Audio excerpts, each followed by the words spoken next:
안녕하세요, 올바람입니다. 어제도 게임스탑 공매도와 싸우면서 헤지펀드들의 자산을 롱숏 전략으로 팔아서 갚는 행위들이 이어짐에 따라 전체적으로는 수급상 꼬임이 심한 한 주였다, 이렇게도 요약을 해볼 수 있겠죠. 그러나 조금 이럴 때는 천천히 생각하는 시간을 가져볼 때입니다. 그래서 저도 오늘은 조금 어제보단 천천히 할 텐데요. 리스크에 대해서 알되 너무 두려워할 일은 아닌 것 같습니다. 이제는 여러분들이 조금 더 익숙해지셨겠지만 지금의 이런 굉장한 포지션을 차지하고 있는 빅테크들에 대해서 이들은 과연 이렇게 큰 하락장이 그동안 많이 없었던가? 그건 아니죠. 애플은 예를 들어서 1980년대 초 이후 거의 12만% 성장했습니다. 매년 평균으로 한다면 연평균 19.5%씩 성장한 것이죠. 그러나 그런 애플조차 맥시멈 드로우다운 기준으로 차트를 다시 배열하면 이렇게 보입니다. 애플은 3번에 걸쳐서 75% 이상씩 하락했었습니다. 다른 기업들은 그럼 안 그럴까요? 마찬가지죠. 아마존을 한번 보죠. 거의 모든 이가 조금 좋아하고 안전하다고 생각하는 주식 중에 지금은 하나입니다. 그러나 1997년 이후 거의 17만% 가까이 상승했고 연간으로 바꿀 시 38%씩 성장한 기업이죠. 그렇지만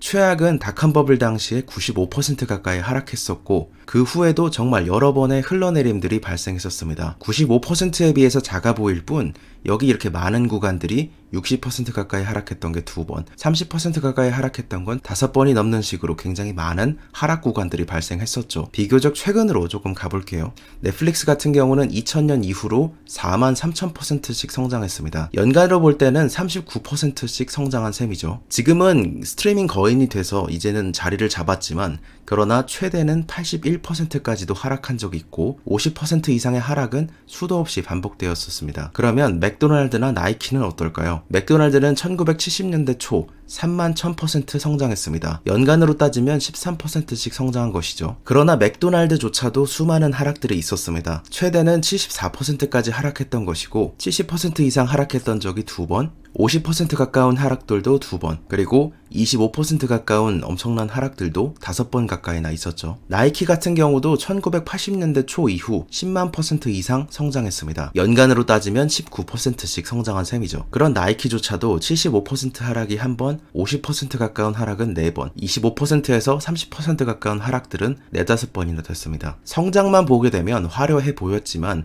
그러한 기업들도 이면적으로는 이런 일들도 일어납니다. 이것으로 인해서 그러면 컨빅션을 갖고 매도하지 말라, 매수하라, 이런 얘기가 아니라 여러분들이 사고를 조금 더 키워볼 때이고 이런 때일수록 여러분들이 자신이 없으면 쉬운 바람에도 무너지기 마련입니다. 사실 모든 요즘의 어닝콜 뉴스라든지 모든 펀더멘탈 관련된 얘기가 쏙 들어가고 굉장히 이런 건 중요하지 않고 2011년 이후에 월가의 어떤 오큐파이 그런 무브먼트처럼 지금은 게임스탑이나 AMC 등 헤지펀드에 대한 개미들의 반격, 이런 것으로 초점들이 맞춰지고 있습니다. 그런 와중에 어제도 게임스탑이 67%가량 올리면서 마감했는데요. 여러분들이 잘 아실 시트론 리서치가 공매도로 유명하죠. 니오나 이런 걸로도 많이 보였고요. 그곳이 유튜브와 트윗을 통해서 이제는 앞으로 공매도 보고서를 내지 않겠다고 말했습니다. 그러면서 우리는 개별 투자자들에게 멀티베거를 제공할 수 있는 기회를 계속해서 집중할 것이다, 이런 내용을 트윗으로 했는데요. 실제 이 내용들을 보게 되면 굉장히 원사이드하게 써 있습니다. 앞으로는 그렇지 않겠다는 입장이고 윤리적인 비즈니스 관행이라든지 미래지향적이면서 사회적으로 의식적인 비즈니스 모델을 찾기 위해 집중하겠다고 말했죠. 그리고 한국에 투자하고 계신 분들도 많겠죠. 한국에 보신 분들도 많고 저도 이제 한국에다가도 투자를 안 하고 있는 건 아닙니다. 요즘 같은 때는 삼성전자나 하이닉스 같은 경우에도 좋은 기회들이 많다고 생각합니다. 메모리 가격 상승이 이어질 예정이고 이런 단기적인 터뷸런스가 끝나고 나면 결국에는 약달러로 갈 것임을 예상해 볼 수 있겠죠. 그리고 메모리 가격 상승이 예상되어 있습니다. 2021년 2분기부터 혹은 1분기부터 대략 D램의 본격적인 출하가 시작될 것으로 얘기되고 있고 특히 이번에 DDR5 같은 경우는 굉장히 하이닉스와 마이크론, 삼성전자 같은 경우로 3파전으로 예상되고 있기 때문에 이러한 최근의 D램 가격 상승은 지금까지 그래왔던 소수의 기업들이 혜택을 받게 되죠. 그래서 2022년 상반기까지는 컨센서스가 좋을 것으로 예상되고 있는 상태이고 이 외에 자세한 내용들은 한경 컨센서스에 가시면은 많은 내용들을 리포트를 보시고 한번 살펴보시는 것도 나쁘지 않을 거라고 생각합니다. 그리고 여기도 마찬가지로 자율주행이 시작될 경우에는 원래는 스마트폰에 대량 D램이 한 4에서 5기가 정도가 들어갑니다. 많게는 뭐 6기가, 8기가 정도 들어가죠. 그런데 자율주행으로 가게 되면 D램이 대략 80GW 정도가 한 대당 탑재될 것으로 예상되고 있습니다. 미래에 만약에 자율주행이 확산되고 정말 휠 위에 랩탑을 올릴 듯이 자동차가 컴퓨터가 된다면 자율주행 사이클로 인해서 또 다른 D램의 시장이 폭발할 수 있음을 예상해 볼 수 있겠죠. 그리고 애플이 3조 달러 이상 갈 거라는 낸 아이브스 얘기가 있었는데요. 현재 아이폰 12가 출시가 살짝 미뤄졌음에도 불구하고 역대 최고로 많이 팔렸고 지금 수요도 굉장히 많다고 전해집니다. 한번 이거에 대해서 애플이 3조 달러가 갈 거라는 영상에 대해서 짧게 한번 공수해 왔습니다. 같이 보시죠. Tim, we got to talk about Apple. We had their earnings out after the bell yesterday. You were out with a note this morning calling it a jaw-dropper December quarter, yet we're seeing shares under a bit of pressure today, off just around 2%. Why do you think we're seeing this reaction in the stock? Look, I mean, in my opinion, it's probably the best Apple quarter that I've seen in 6 to 7 years. I mean, this was a Cinderella story type of quarter in terms of a $5 billion iPhone beat. And this really just shows the super cycle. It's not just hype, it's a reality. And it's starting to play out. And I believe 6 to 9 months from now, we're looking at a $3 trillion market cap for Apple. So it's like right here, when I look at a stock being down a bit, I view it as a buying opportunity. And it continues right now to be a 5G super cycle with services that's part of the re-rating in Apple. I think that alone is worth $1.2 trillion. I used to be an Apple lover. I think that the $3 trillion call, I mean, people do love these Apple products, but is there any concern that maybe quality is falling at Apple? I mean, we saw them release Big Sur far too early, and there were a lot of hiccups in getting that out. Yeah, I think ultimately, if you look from a hardware perspective at their releases, from iPhone 12 to what we've seen on AirPods to across Mac, and of course, with their own chip in terms of, I mean, that's important in terms of what we're seeing with their own silicon. It's really been a renaissance of growth from a product perspective within Cupertino. They're always going to have some dings here and there, like you talked about with Big Sur, but ultimately, whatever leaves the four walls within Cupertino has been met with massive success, especially over the last year or two. And I think that's why they continue to have that gold standard in terms of what we see for Apple. And you're seeing on iPhone 12 a lot of skepticism in terms of the super cycle. Many thinking their best growth is in the rearview mirror. 그리고 이제 테슬라 얘기로 좀 돌아가서 테슬라는 현재 어닝콜 발표 이후에 추가로 아거스 리서치가 목표가를 인상했습니다. 블룸버그 목표가를 보면서 이제는 이런 기업들이, 이게 어닝콜 발표 전입니다. 어닝콜 발표 전인 24일 때 블룸버그 상에서 볼 때 바이 레이팅을 했음에도 불구하고 많은 기업들이 타겟 프라이스를 낮춰 있는 상태인데 이것들이 줄인상될 것을 예상해본다고 게리 블랙이 말했었죠. 그것에 대해서 이번에 처음으로 아거스 리서치는 여기 있었습니다. 당시 12월 23일 목표가는 $777였죠. 그래서 매수 등급을 반복하면서 목표 가격을 $1010로 높이게 되었습니다. 애널리스트인 빌 셀레스키는 내연기관차를 고려하던 사람들이 이제는 원래는 비싼 가격 때문에 문제였습니다. 상당히 차이가 났었는데 이제는 배터리 팩의 가격이 낮아지면서 훨씬 더 큰 시장을 목표 시장으로 바라볼 수 있게 됐다. 이것을 예상하면서 전기차 분야에서는 여전히 테슬라가 리더임을 말했습니다. 그리고 테슬라가 전 세계적으로도 폐쇄적인 중국 시장 내에서 이미 좋은 확장 가능한 포지션을 갖추고 있기 때문에 중국에서의 수혜도 볼 수 있고 이제 바이든 정부가 점차 캐시퍼 클런크스나 아니면은 이전에 말씀드렸던 $7,500의 그런 얼라우언스를 훨씬 더 연방 크레딧을 확장할 계획을 갖고 있습니다. 때문에 이런 것으로 인해서 프리미엄이 있는 이미 테슬라이더라도 테슬라를 다른 기업에 비해서 선호하게 될 것이란 주제였죠. 그리고 제가 이전에 어닝콜을 소개드리면서 FSD를 다른 기업에 제공할 수도 있겠다는 입장을 조금은 약하게 짚고 넘어간 점이 있었지만 다시 한번 좀 짚어보자면 결국에는 테슬라가 오토파일럿과 오토비더 같은 것을 라이선싱해서 다른 기업에게 제공할 수 있겠다. 이런 점은 이제는 테슬라가 점차 진짜로 소프트웨어 그리고 데이터 회사로서 나아갈 수 있다는 점이기도 합니다.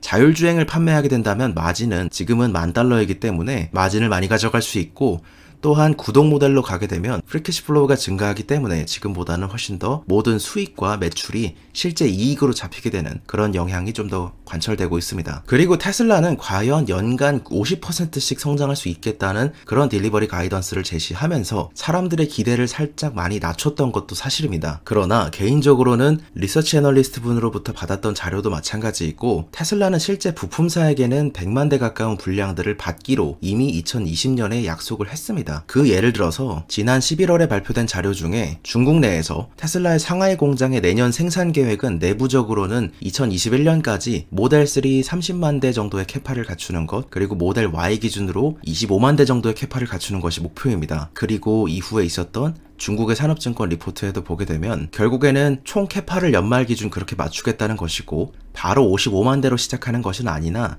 계속해서 늘려갈 것이기 때문에 총 생산을 보게 되면 52만 3천 대까지도 생각해 볼 수 있음을 계획으로 꼽을 수 있습니다. 때문에 내부 목표치는 강하게 맞추고 외부 목표치는 조금 약하게 설정했을 가능성에 대해서도 충분히 생각해 볼 수 있겠다는 내용입니다. 연간 50%의 컴파운드 그로스를 얘기하는 점은 최근에 뉴스트레이트 리서치의 애널리스트인 피에르 페라구가 말했던 것도 저의 생각도 같습니다. 폭스TV에 나와서 얘기했던 것처럼 테슬라는 기가베를린이나 텍사스가 없는 상황을 감안하더라도 대략은 90만 대에서 105만 대 사이의 딜리버리 밴드를 예상을 해볼 수 있는 지점이죠. 이 부분은 워낙에 예전부터 그렇게도 생각을 해왔던 것이기 때문에 저도 과도한 추측은 지양하려고 해보지만서도 조심스럽게 생각을 같이 해보고 있습니다. 그리고 게리 블랙이 트윗에서 테슬라에 대해서 얘기하면서 결국에는 좋은 펀더멘탈을 가지고 있는 기업이라면 가이던스보다 약간의 약한 성과를 냈을 때에도 한 3일 정도는 빠지지만 그럼에도 좋은 펀더멘탈을 가지고 있는 것이 확실하다면 다시 회사의 이야기에 집중하게 되고 대략 그 3일째부터는 리바운드가 있을 수 있을 거라고 급진적으로 전망을 했습니다. 그리고 3일 후에 회복한다는 그 점이 대략 다음 주 월요일임을 생각해 볼 때 다음 주 월요일의 주가가 어떻게 변할지 다시 한번 기대를 더하고 있는 시점이죠. 그래서 요즘은 계속해서 수급상의 변동이 커지면서 여러분들께도 많이 걱정될 수 있는 시기임을 알고 있습니다. 때문에 주식의 하락에 대해서도 조금 더 크게 관점을 접근하시라, 이런 점에 대해서 다뤄봤고, 애플은 여전히 좋은 실적을 내서 제가 이제 가지고 있는 스카이웍스가 생각보다 좋은 실적을 냈습니다. 애플의 실적이 굉장히 좋았고 특히 아이폰의 매출이 굉장히 좋았기 때문에 아마 어닝에서 스카이웍스는 조금 더 굉장히 잘 나올 것이다, 그렇게 예상을 했었는데 그 결과대로 나왔고요. 기업 분석을 해서 올린 자료가 있었죠. 근데 결국에 기업 분석을 해서 올린다는 거는 뭔가를 이제 살려고 깊이 고민을 해보다가 나온 것들을 모아놓은 것이기 때문에 어떤 펀더멘탈이나 이익률이나 시장 환경 등을 고려했을 때 관심 없는 기업들은 기업 분석까지 해서 안 올립니다. 그리고 구독자님께서 전기버스 기업인 프로테라에 대해서도 얘기를 많이 해주고 계신데 그 부분에 대해서는 저도 긍정적으로 관심을 가지고 지켜보고 있습니다. 그래서 일단은 그 5G 관련된 기업들 중에 RF 컴포넌트 쪽에서 코보도 관심을 원래 기울였었죠. 근데 코보는 중국과의 디커플링 우려도 있고, 코보는 중국과의 익스포즈가 조금 더 높고 애플과의 익스포즈는 조금 더 낮습니다. 이거는 이제 스카이웍스에 비교해서고, 스카이웍스는 반대로 중국과의 익스포즈는 좀 낮고 애플과의 익스포즈는 좀 더 높죠. 그렇기 때문에 지금은 오히려 그러면 중국이 조금 부진하고 혹은 디커플링 우려가 있고 애플이 지금 좋은 실적을 내고 있기 때문에 그러면은 원래 조금 더 이쪽이 마진이 좋고 그리고 스카이웍스가 부채가 낮습니다. 코보는 부채가 좀 높고요. 그렇기 때문에 지금은 스카이웍스로 좀 옮기게 된 상황입니다. 결국에는 애플이 3조 달러 기업이 되는 과정 속에서 그렇게 되면 결국에는 애플향 매출이 적은 코보보다 스카이웍스가 이미 총이익률이나 영업마진이나 순이익률에서도 모두 좋기 때문에 이 스카이웍스로 옮기게 되었다는 점, 이런 점을 얘기 드립니다. 이제는 토요일입니다. 주식 장이 끝나고 쉬어가는 주말인 만큼 주말에는 조금 더 편한 마음으로 쉬실 수 있기를 바라봅니다. 감사합니다. 올바른이었습니다. 좋은 하루 되세요.